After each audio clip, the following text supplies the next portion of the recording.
guys. Naglilitsyon ulo tayo guys. Imot doa kaya. Oh, chat si Max Steve. Akon sa. Shout out. Sige basta topik piyak baraydan. Iyat kulang.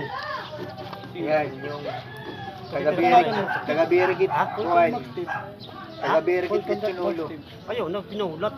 Dere kan para mag isa ka guys mapat ka. Pag na lang sa kung atong patutangan na lang niyo. Basta topik kita akong baraydan, may ikot ko. Dere. Bawal na lang kami ito. Yan. Kuno tang pirat tupat por Tag 115 lano. 115 man Ano lang. German ano 60. 60. 50 ako. Tutin lati mo, mamay kalahito. 250 pa ako. 260 ka na la. Ha? Ini, palit na lang yung grande para mag-isa ka guys. Para maglima. Oh, dari na ayaw ka ni Liski. Migo mo, mamigo. Dari ko na-edit ko pa ni Koy. Dari ko na ko, na-edit ko pa yun. Hindi pa rin mo na pwede magyakan. Pinanay. Ina-edit ko pa yun. Hindi pa na, lechon ulo na lang. Wala nang natirang yung Sino? katawan. Tuboy.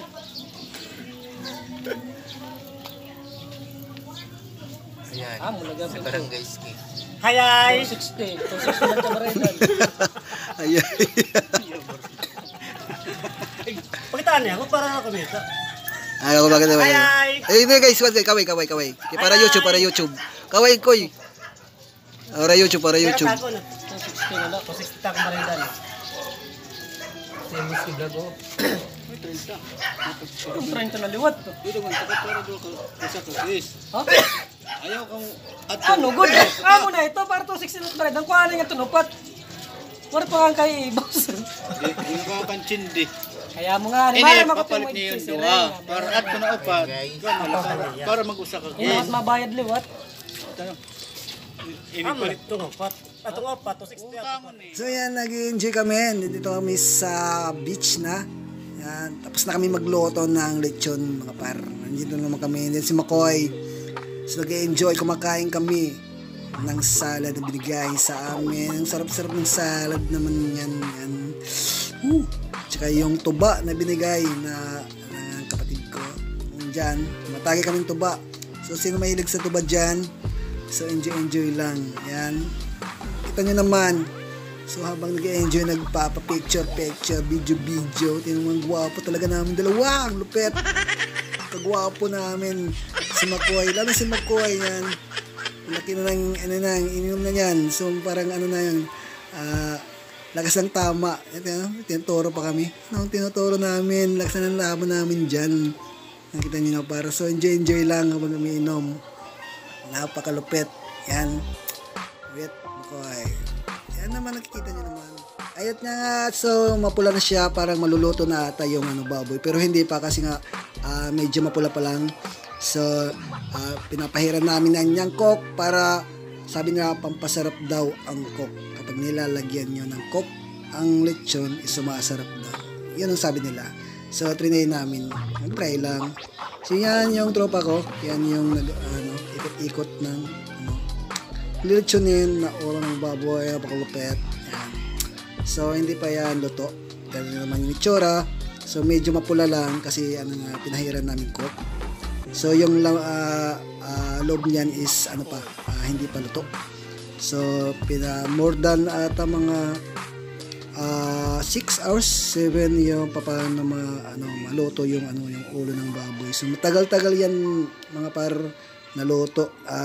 Talagang nahirapan kami kasi yung usok talaga yung nagpapano sa amin, lasing. Yan nga yung usok mapupunta sa mukha namin. Talagang nausukan kami niyan. Pati nga ako nausukan yan yung mata ko parang hindi na makapikit kasi nga yung usok pumapasok sa mata ko. Butang sakit talaga sa pagluluto. Hirap talaga magluto ng lechon. So nakaka-relate talaga ako mga ganyan. Ngayong lutuin. Nakikita niyo naman, ganyan lang yan pero mahirap talaga ginawa namin. So napakahirap. So mga ilang oras kami naghintay bago maluto. Yan ang ulo. Ulo pa lang yan. Why not kung buo na lechon yung lulutuin namin, di ba?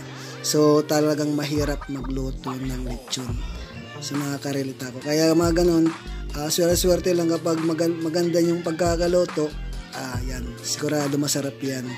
Kapag hindi naman, see you next pagluto na lang, pag-ihaw, kasi nga hindi maganda yung kaluto, kalalabasan ng pag-ihaw. So pahirap talaga yung pagluluto. Kita nyo naman, sipag namin magluto. Kasi nga more than maghapon na yan, so ganyan pa rin yung itsura. Almost 4 hours na ata dyan. Pero hindi pa rin kami tumitigil sa pagluluto. Tingnan nyo naman. So ganyan talaga yung itsura. Mas lalo pa namin pinapalutong na yung kanyang balat, kasi para maging okay siya, maging masarap talaga yung kalalabasan, mga pare. So niluluto namin yan. Isang baga kala namin hindi talaga maano, kaya pinalapit namin yan. Kasi nasa malayo siya, so kailangan palapitin pa yung baga, yung ng kahoy talaga. So yun lang, palapit na talaga ito maluto, kasi hindi na yun matatagal, luto na talaga yan.